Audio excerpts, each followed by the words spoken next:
So I'm Christina Hupy, and one of the reasons I'm really excited to talk with all of you today is that I was a professor myself for over a decade in the US, in the state of Wisconsin, and I taught geospatial information technology, so a lot of mapping and global positioning systems and geographic information systems. And I actually had a startup myself, and then ended up making a transition over to tech. So this is a great audience for me to connect with, and I'm really happy to see you all here today.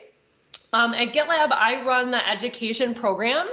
And the education program is part of the community relations team, and we provide licenses to universities for free for the purposes of teaching, learning, and research. So if you would like to use GitLab in your class, please definitely reach out, and we can get you set up with some free licenses.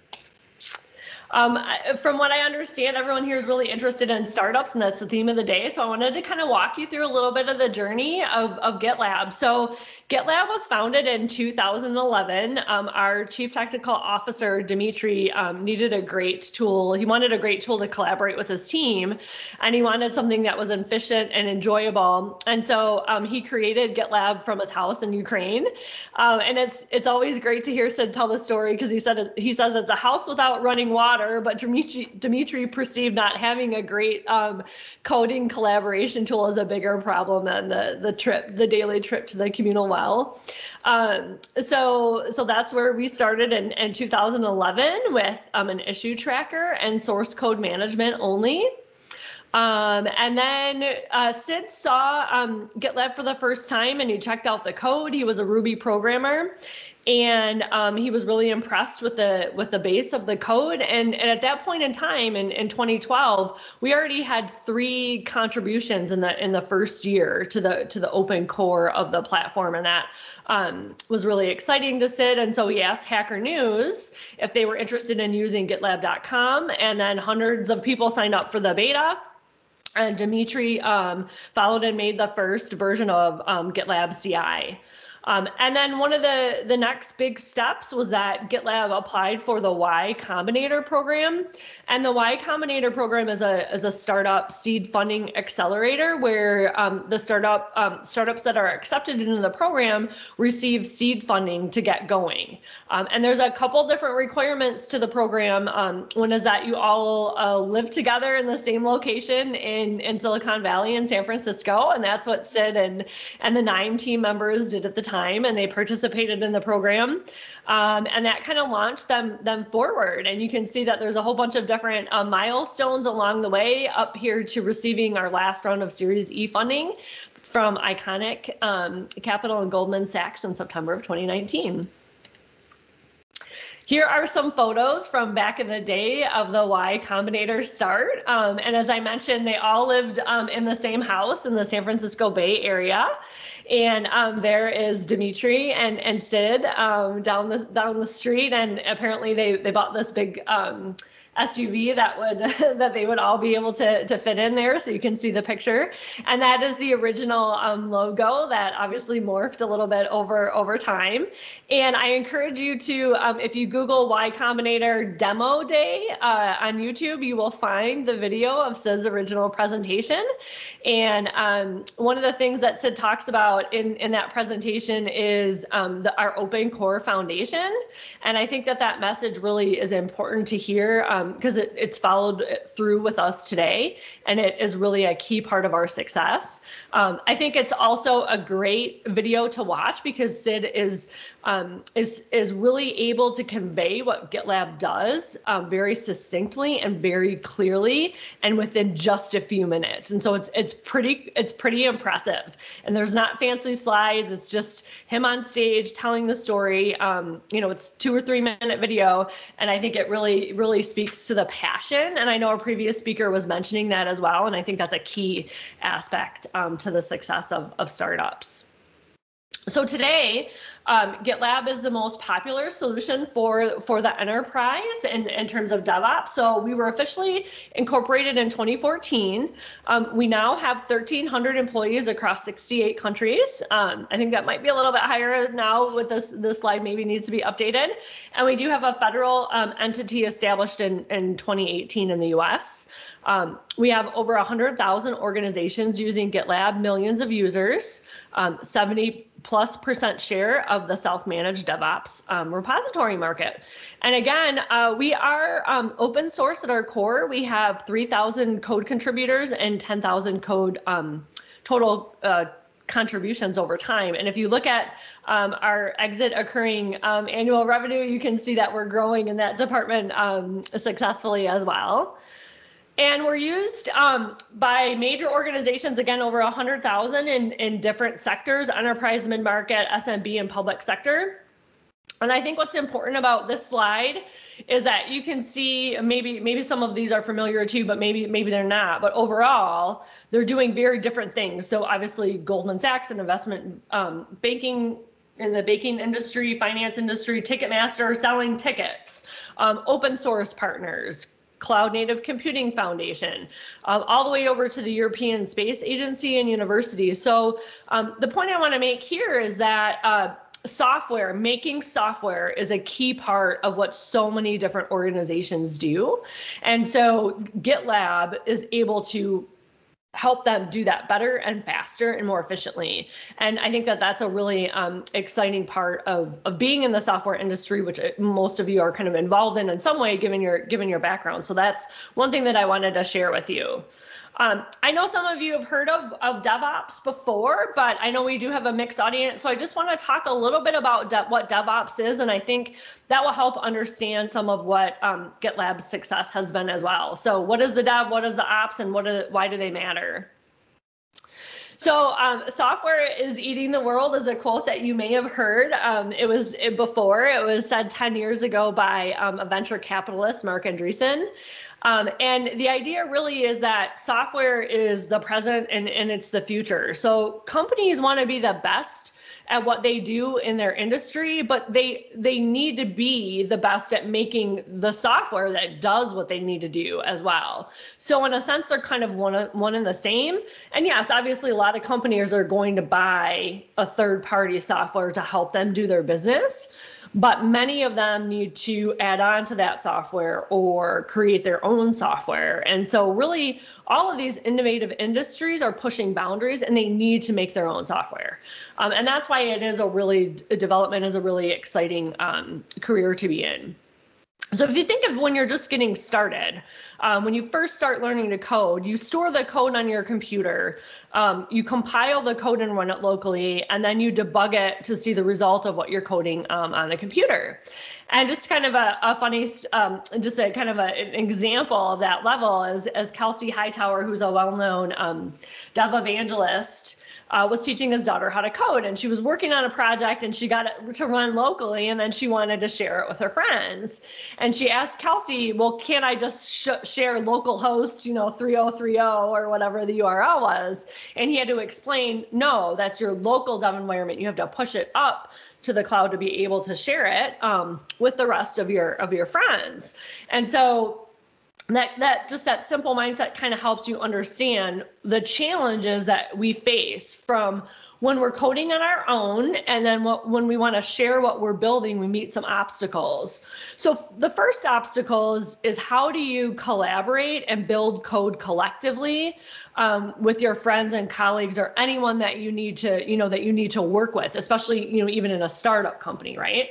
And then you want to run the code somewhere where everyone can see it and access it. And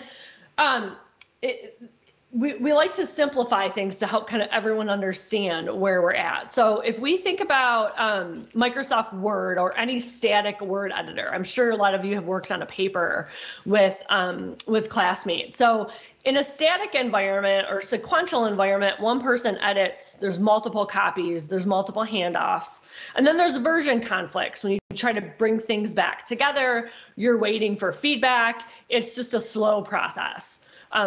what development could be like is more similar to a Google Doc, where many people are editing at the same time, but there's only one copy and there's no conflicts. Obviously, you could be erasing each other's words, but there's no ability for it to branch off and go in different directions if you keep it in one copy. There's real-time feedback, so I can see your cursor, I can see your comments, I get tagged, and that's a concurrent workflow. And that's really what the DevOps transformation has done, is it took coding from, on an individual computer with an individual person and this sequential workflow to a concurrent workflow. And this is kind of what the modern software development process looks like. And this is kind of the workflow that we work with at GitLab and that we share with our customers and our program members. So the idea is everything starts on master and you create an issue, and an issue could be a new feature, it could be a bug, it could be an idea. And then you branch off from master, create a merge request, commit your changes, your CI/CD continuous integration pipeline runs. And that could be, if you're not familiar with that term, it basically means that it checks that code and pushes it through to see if everything works. And it's very flexible, so you can set up whatever kind of rules that you want to have. And then you get to review it. And then you have feedback and discussion and make changes, then there's approval, and then it runs again and branches, merges back into master. And the really cool thing about this approach to software development is that all three of these people in the picture could be doing the same thing at the same time on their own branch, but also collaborating on each other's branches. And so if we think about how software was traditionally made, you have developers writing new features, delivering software faster and changing. Then you have the operators, who are the ones who are monitoring the service and the security and the reliability. If you put those two together in what we call DevOps today, it's a cycle, it's a flow where all of these things are kind of happening along a continuous environment. So from planning what you're going to make to creating it, to verifying that it works, through packaging it, releasing it, and then securing it. That's really what DevOps is this is a concurrent life cycle of software development. So instead of things happening in individual containers, they're happening all together. And when DevOps first came out, there were a lot of different startup companies that were offering a solution for a single part of the DevOps lifecycle. So you can think of, Jenkins is your continuous integration. Maybe you have Jira as your planning tool. Obviously, GitHub is known for source control management. So you have all these different pieces and parts. And when DevOps first came out, people were trying to link these things all together. And so then you've got the challenges of all these startups, hundreds of tools, multiple data models, a lot of complexity, a lot of risk, and then a lot of and lack of transparency. And so you can think of just in your daily life, anytime you have to switch a platform or switch a software, you have to log in, you have to see where you were pinged, you have to get oriented, you have to maybe keep up with updates, you have to learn about the changes, you have to learn your workflow. And so think about if your development flow contained even half of these tools, you would be pinged so many times in so many different places, you wouldn't really be able to work efficiently, just even with logging in and figuring out where to check where you were pinged. So the idea with GitLab, and one of the reasons that we've been so successful, is that we brought all of these different pieces of the DevOps lifecycle into a single platform where you can manage, secure, and defend all at the same time. And that allows us to have a single platform, a single data model. It's very simple, secure, and it's very transparent. And what we've seen that companies can accelerate their development, their time from idea to release and to production and to monitoring 3 times faster, sometimes 30 times faster, sometimes 200% times faster. So really it's accelerating the whole process. And if you know anything about startups, obviously it's very important when you have an idea, to the time from idea to market is essential.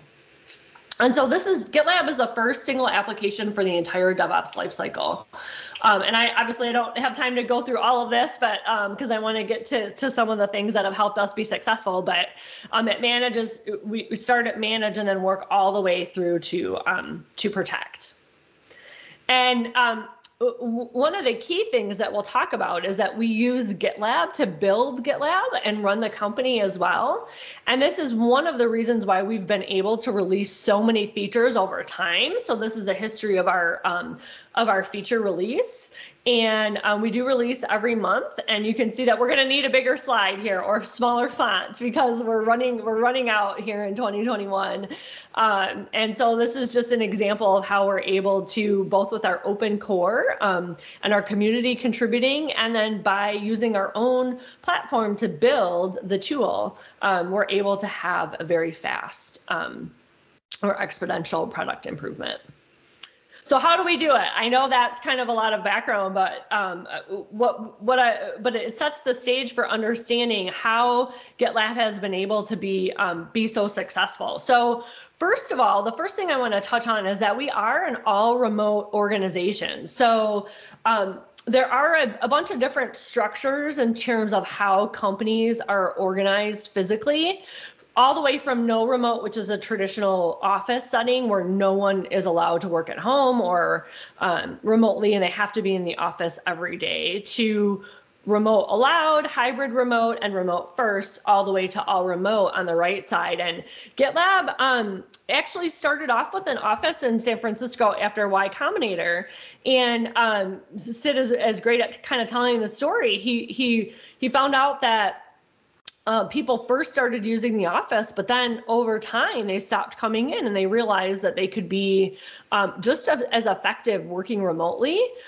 If it's done right from the start, then they would be in the office. And so eventually they ended up getting rid of the office, and now we're completely all remote. So we have no physical location, and we all work wherever we need to. And sometimes for some of our employees, that's literally out of a van in Baja California.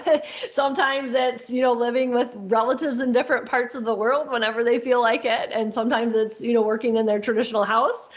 So there's a variety of different ways that people find the best situation for them. So we are very good at this method of working, and as far as we know, we're the world's largest all remote company. And we're really one of the pioneers in kind of how do you operationalize working this way. We're in the top 100 medium-sized companies to work for, top 10 tech companies that tech employees want to work for, and we won 7 awards in 2020. And the key to being so successful is our values. And when you ask Sid, what is the biggest risk as we continue to grow? It's dilution of our values. We really at GitLab emphasize and work every minute of every day on our values, and everything is structured around them. Are we perfect at it? No. Is it a continuous process? Yes, right? So everyone's always kind of bringing each other back to the values, which are collaboration, results, efficiency, diversity, iteration, and transparency.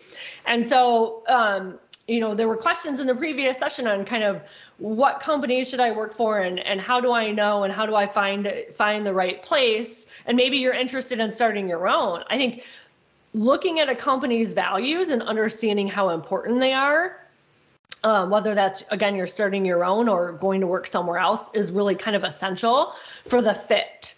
So with GitLab, one of the ways that we work together asynchronously, we track outcomes, not hours. We always strive for boring solutions, so complexity, slow cycle time. Diversity is very important. We trend towards global diversity. We still have a ways to go, but we really emphasize cultural diversity at the company as well. And iteration is one of our key values. So the idea of that a minimum viable change, if the change is better than the existing solution, ship it. So I think in startups, there's a tendency to think I need to wait till the feature is complete or everything is perfect before I can ship something. And at GitLab, it's the opposite. It's, what is this change? Is this better than where we were before? Even if it's small, let's make that change. And by working incrementally, the result, as you saw from our feature cycle, release cycle, is huge. And so I think that's one of our key values, and the transparency. So everything at GitLab is public by default. Clearly, technology has come a long way, and this is one of the things that really helps us be successful. So we use GitLab to build GitLab and to work. So if it's not an issue, it doesn't exist. If we're talking about making a change, then we put it in a merge request. So using GitLab is essential. We use Zoom a lot, for very similar to Teams here.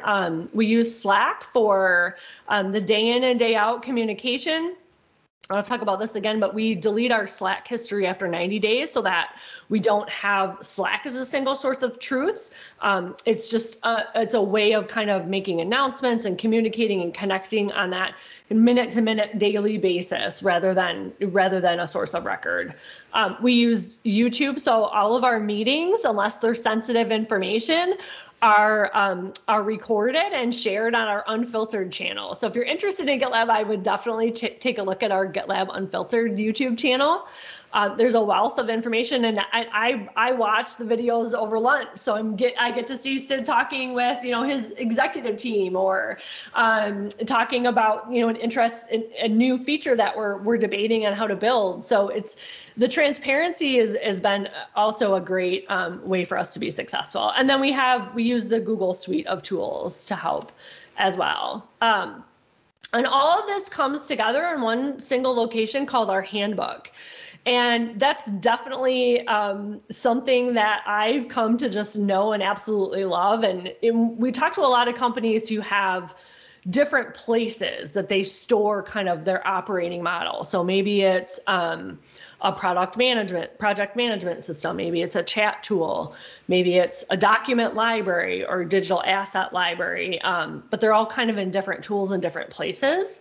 At GitLab, they're in one place, and it's a website built by our Markdown, simple Markdown language in GitLab, and it stores everything. So if it's not in the handbook, then it's not happening, right? And because we can make these minimum viable changes, it's a living document. So every day we have hundreds of merge requests to update it. And it does take a little bit of time to get to know where to find the right information, but it makes us so much more efficient than we would be if we had this operating model stored in different places. And it's also really important for asynchronous work. So because we're in 65 countries at least, we have people in many different time zones. And this means that they can go to the handbook to start a process or get a project kicked off and not wait to hear back from someone. So that's definitely something to think about as you're thinking about your next adventure. That's a question, if I ever work somewhere else, I will ask is, what does your handbook look like? Where is your operating procedure? Because I really think that this is the best way to operate. So what are some of the challenges of working remotely and growing as a startup? I think one of the biggest challenges is the tendency of people to have meetings. And at GitLab, we really try to minimize meetings. We ask the question, do we need to talk in person? Can we do this asynchronously? And that really makes sure that it's transparent. Everyone can participate. Everyone can be there. And so I would definitely think about that as you're looking at places to work, or maybe, thinking about working with your own team. Another key thing that we do is we don't work in our chat tools. So Slack is for sharing things or posting fun pictures of your dog, or getting someone's attention or asking a quick question, but it's not the source of record. So at GitLab, we work in GitLab issues, merge requests, or we go to the handbook itself. And that just saves so much time. It reduces confusion. We actually avoid email at pretty much at all costs. So you won't you won't see an email from an internal team member. The only time you'll get an email is from someone external to the company, or if there's, you know, client communications where they don't have one of our tools. So it's really, email can be a massive time sink, and so these tools all together and this way of working makes your company so much more efficient and effective. I love this slide because it's a bunch of our people from our marketing team, and they're being silly and having fun. And I think that's important to know too, is that building trust and community, especially if you do go the remote route, is very important. So it's about results, and it looks like we've got someone in the lab either. So it's about results, not attendance, and we want to be intentional and informal about communication. So we really encourage personal expression, and we're very open about our process as well. And finally, just staying connected and building rapport is, you know, is really, really important. So we do things like have coffee chats. We actually have a coffee chat bot where you can join a Slack channel and be randomly paired with people across the company every 2 weeks. And that's been really fun because I've met people in countries and places and in teams. I don't speak a lot with the engineering team, and I've already been randomly paired with 3 engineers, and it's just been great to get to see their perspective of the company. My favorite is AMAs. We have monthly AMAs with some of our e-group, and Sid hosts them regularly.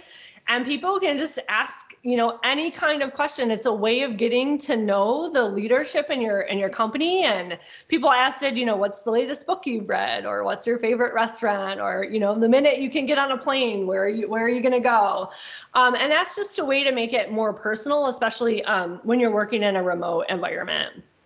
And then we do have in-person gatherings, and you can see this is a fun timeline of the different gatherings that we've had over the years. So the first one was in 2013 with 6 team members, and we've had various meetings in different places. And we started our first what we call Contribute in 2019 in New Orleans with 580 team members, oh, I'm sorry. Yep, because the Cape Town one was officially called a summit. So then we moved on to Contribute. And unfortunately, last year we had to, we were supposed to be visiting Prague, but we ended up with a virtual Contribute, which was very, very successful, even though we all really were excited to be together. And we're looking forward to, as travel restrictions lift, being able to get together in the future again. I just want to share that we have a remote playbook that you're welcome to download and take a look at with a lot of these great tips. We also have a Coursera course on how to manage a remote team. You can take the course for free. If you want to get certified officially, then you have to pay, but this is a great way to show that you have invested in learning how to work remotely, as more and more startups are going this route. We also do have a startups program. It's only right now for those companies that are in Y Combinator, but we are expanding. So if you end up working at a startup or starting your own, please take a look at our page and stay tuned. And there's my connection information. So please reach out and connect with me. And I think we have a special guest joining us. So I'm going to go ahead and stop sharing. If I can figure out how to do that properly. There we go. Sid, are you with us? You see your green sheet, but no Sid yet. So while we're waiting for Sid to come back, I will go ahead and see if we have any questions popping up in the chat.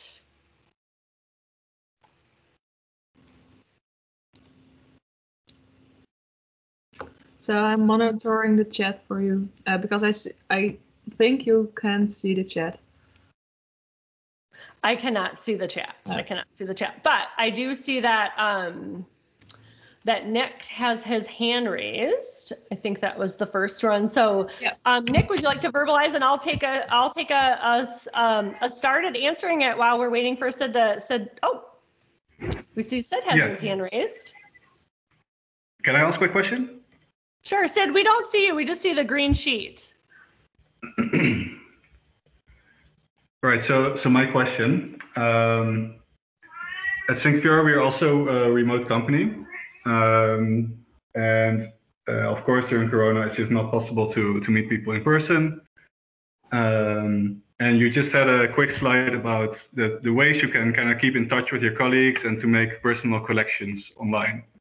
I would love to hear more about that, because that's something I also think about a lot. Like, what can I introduce into our company to make these connections? And yeah, I would love to hear from you. Like, what do you think works best? And you explained, I think, 2 of them that were in your list, but there were more, and I would love to hear more about that.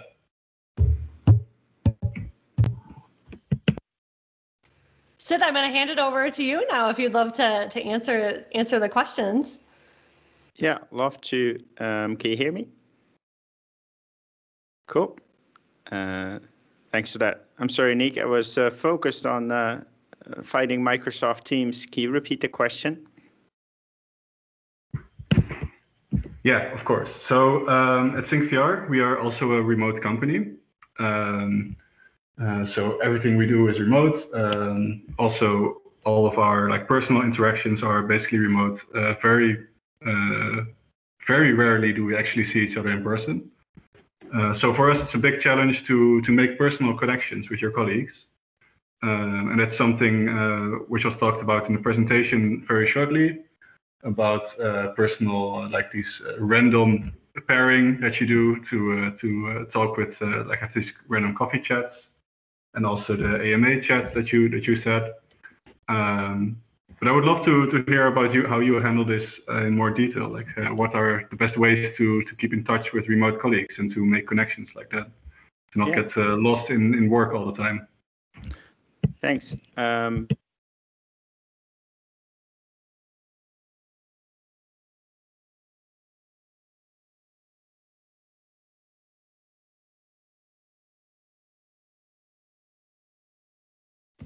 So Sid is lagging for me. Yeah, for me as well. Yeah. Oh. Yeah.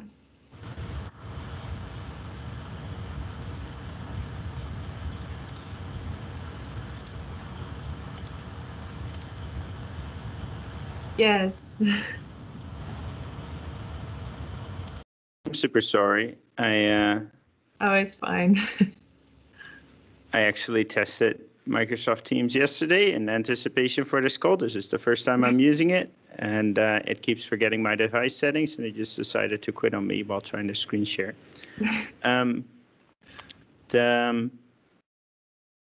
So what's important to build trust is to stimulate informal communication.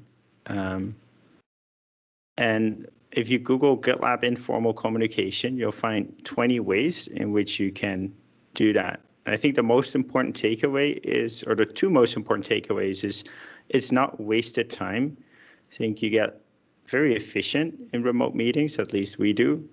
They're all prepped, they end on time, they end early, they're very organized, and it almost feels like you're cheating the company a bit if you're kind of just chit-chatting with someone. And you should realize it's not. It's okay. We need that informal communication to build trust. And the second thing is that you have to explicitly organize it. It doesn't happen by default. And a co-located organization, you have to move somewhere, you have to commute, you all get together at the office, you spend a lot of time, and there's a lot of intentionality to bring you to the same place. With remote, instead of bringing everyone to the same place, you need to have that intentionality for bringing people together in calls with a theme, with kind of a way of working. So spend explicit time on that. And then what we see more and more companies do is have a head of remote who is kind of on point for organizing that. And that's a movement we've led. Thank you for the answer. We have another question from JT. JT, would you like to turn on your camera and vocalize? Yes, I guess that's me, right? Yes, I have a question. I was reading your Wikipedia page right now, and it says that you recently expanded your business to the Chinese market. So my question is, did you experience any particular difficulties while expanding your business to the Chinese market?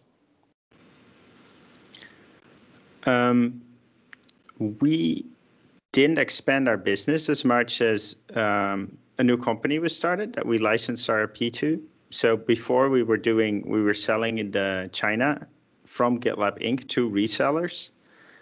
And I think what's different about, I talked with a lot of companies and everyone said, look, China is different. Like you can have a lot of country subsidiaries. For example, it's popular to have like a subsidiary in Singapore, in Japan, in Australia, and sell yourself locally.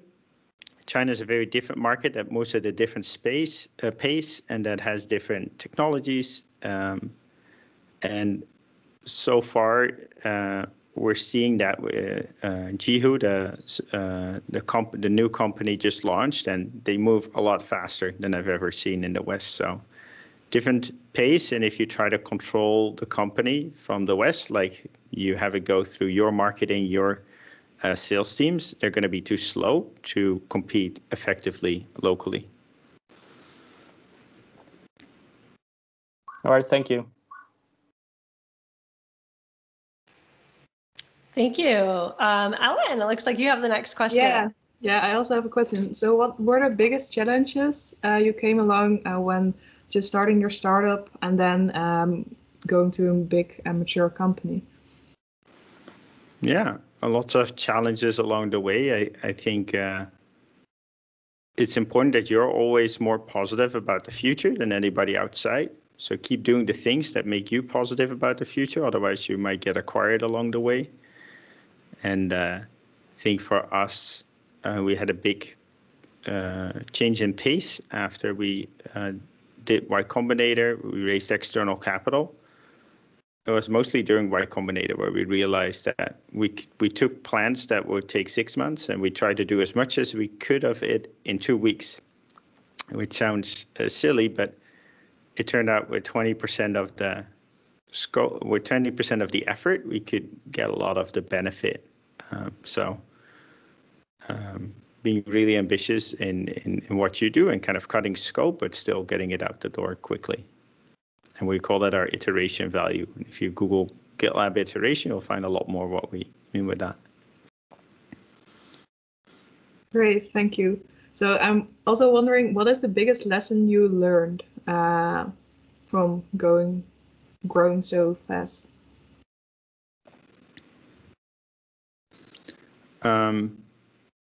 Everyone warned us that you shouldn't like triple the number of team members in a company in a year, then it wouldn't work. It worked pretty well. So I think it was been a big help for us to have a handbook where things are written down. It allowed us to scale not only our kind of communication and our processes, but also our values. I think our values are now stronger than they were in the beginning of the company. Okay, great. Nice to hear. As a follow-up to that, Sid, I would love to hear, I know I've heard you share before about how time zones are one of the biggest challenges that is just difficult to overcome. And so if you could just share a little bit about how we work to overcome that challenge. Yeah, it's super hard. We try to work async as much as possible. And when we can't, we try to record as much as possible. So if you Google GitLab Unfiltered, you'll find a YouTube channel with all kinds of boring meetings going on at GitLab. But we tend to work async whenever we can so that it's inclusive and everyone can contribute to those issues and to those proposals. But it's hard, and distance doesn't matter anymore, but time zones still matter. And we frequently have meetings that rotate through different time zones. Thanks, Ed. It looks like we have another question. Dee, I think I saw you next. Would you like to vocalize? Yes, thanks. First of all, thank you for the talk. I really enjoyed it. And I have a question. I was wondering, what were some of the points in GitLab's history where you decided to change the direction you were going to take the company and really the product? And how is the run up to such a moment? Why do such decisions come about? Yeah, I think the most important change we made in the company is when an engineer we recently hired said, hey, we have two applications now. We have source control and verify, CI, testing code, and we should combine them in a single application. And my co-founder, Dimitri, explained to him how that didn't make sense because they were perfectly integrated already. I explained to him how it didn't make sense because none of our customers wanted that. They wanted to mix and match different applications. And he persisted and we relented and we did it. And it turned out to be a game changer for us, where now we're no longer selling source control CI. We're selling a DevOps platform that has not just 2, but 10 stages of the DevOps lifecycle in a single application. And the market, in the meantime, like as we were working on that, the market slowly started realizing that it doesn't make sense to have handoffs between 10 different applications to get something out the door to ship a change. So that came just from having a culture where people could keep arguing their point. We have a disagree, commit, and disagree value, where you can keep disagreeing as long as you are still committed to executing on what the current state is, but you can keep making your case. Thanks very much. Thank you, Sid. I think we have time for one more. ERA, would you like to vocalize? Yes, thank you. And also thank you for the talk. You mentioned earlier that after starting the company, it was moved to the US. So I was wondering, Sid, what was the biggest challenge when you moved your company to the US? And yeah. Yeah. There was a ton of paperwork involved. Luckily, we hired a chief financial officer who took care of that. You lose out on a lot of tax benefits in the US because it was a Dutch company before. And we're still talking with accountants about the tax implications of that. Other than that, I think it's by far the biggest market for any software startup. So I think it's great to be close to the market, and you can see that in our marketing and sales teams. They're very US heavy.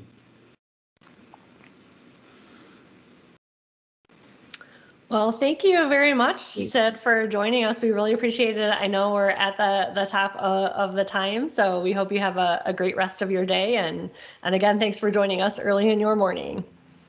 Thank you, Christina. Appreciate it.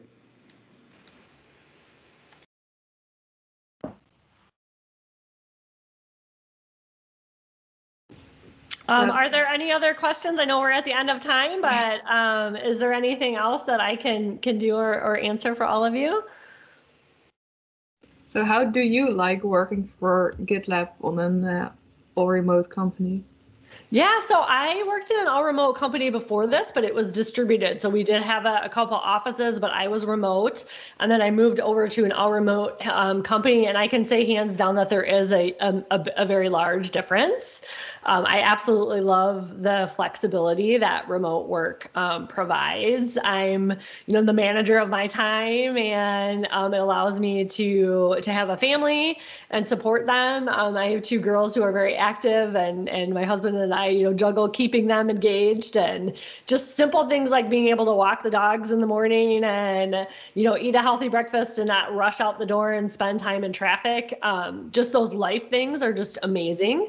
And then from the working standpoint, I think that GitLab is built in the best possible way to enable people to work remotely. So I'm actually kind of afraid to work anywhere else that doesn't have things like a handbook. I think the handbook is the key to success. If you've ever, even at your university, if you have to go to different places where there's the same information and it changes in one place and not the other, and that's confusing. It's not effective. And I'm a big proponent of efficiency. So I think everyone in a sense doesn't like wasting time. And so I think working this way is just so completely productive and efficient. And for me personally, I was in a very extroverted position before as a professor teaching technology. So I would be in the classroom every day with hundreds of students, helping them learn very technical things. And there was a lot of things I loved about it, but it was also fairly exhausting, especially when you have to come home and have a house and to run and children running around and other things. So I feel like working this way, I have a lot more energy because it's not so demanding. I still connect with people. I can still talk, but now I can close everything off and have really deep focused concentration time. And that's kind of what my brain likes as well. So I think that this style of working is really, really great for people who need to do work that involves thinking, like writing or, kind of that deep work. So you can close Slack. I close Slack and I put a note on my calendar that says I'm focusing. I will check Slack in 2 hours. And that's how most people at the company work. And so it's really that way. It's outcome driven, not time driven or not attention driven. And so, those are the things I really love about it. Do I miss having lunch with people and being outside and all of those things? Yes, absolutely. But I think part of that is a little bit more emphasized because the last year, obviously, we've all been in quarantine. So. That's true. Thank you. I see David has a question as well. Hi, David. Hi. Yes, I had one more question. So you seem to have a lot of ideas about how to define the values of your company and how to improve collaboration and to create personal connections through remote work. And I was wondering if you know where all these ideas came from, many of which I've never heard about, and I think they're great ideas. And I was wondering who in the company comes up with these things. Where do you find it? Who do you learn from? Yeah, no, that's a great question. I know that many of the original ideas stemmed from Sid himself and the core team that was working together. And the way that they transitioned to working remotely, I think it just kind of expanded from there. But the values that we have are reinforced throughout the company and continually expanded on. So we actually have another set of sub-values. And one of them, for example, is that everyone at GitLab has short toes, which sounds kind of funny, but in other companies, you're always worried about bringing up an idea or starting a project or an initiative that could, cross over into someone else's territory, so to speak. But at GitLab, we specifically say everyone has short toes. So you should not be afraid of that because you have short toes. So you're not, there's no way you can step on someone else's toes. And all of that really comes together with our head of remote, as what we were talking about, as Sid mentioned. Darren Murph is our head of remote, and that's a new position that we've kind of pioneered. And he and the team collectively authors the All Remote Playbook and our All Remote Handbook. And really, what the goal there is to continually find ways to emphasize the values in the way that we're working day in and day out. And then to continue to build that culture. So the things like the coffee chats and the AMAs and, talent shows and all of those things, obviously all the teams are helping with that, but our all remote team is, and it's expanded now to several people, is really kind of the champion of the culture. Right. So it has to be intentional. I think that's one of the key differences is that a lot of companies typically have a learning and development or human resources or people department, but this is that's really focusing on, say, things like compensation and benefits and things of that nature. But this is more of a cultural component to that's really helping to emphasize those values, which are particularly important for a remote company. Thanks. That's very interesting. Thank you. Mm-hmm.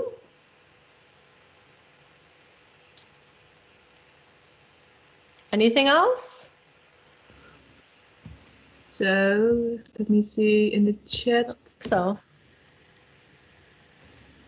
no, there's nothing in the chat, and I think no one is raising his or her hand as well. So Christina, I want to thank you very much for joining us. Also thanks to Sid that he was able to join us. I found it a very interesting story.